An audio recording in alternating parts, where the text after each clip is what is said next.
ಎದೆಯ ಬಣ್ಣದ ಹೆಳ್ಳ ನೋಡುತ್ತಾ ಕಂಗಳು ಮೋಹ ತುಂಬಲು ಒಲವ ಕವಿತೆ ಬರೆದೆ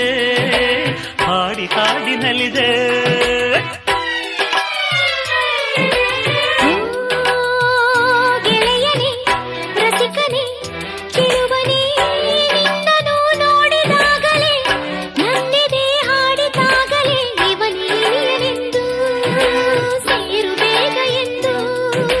ಮೊದಲು ನಿನ್ನನ್ನು ನೋಡಿದಾಗಲೇ ಕೂಗುವಾಸೆ ಬಂತು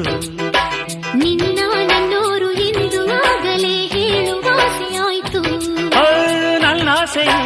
ಪೂರೈಸಿತು ನಿನ್ನನ್ನು ಕಂಡಾಗಲೇ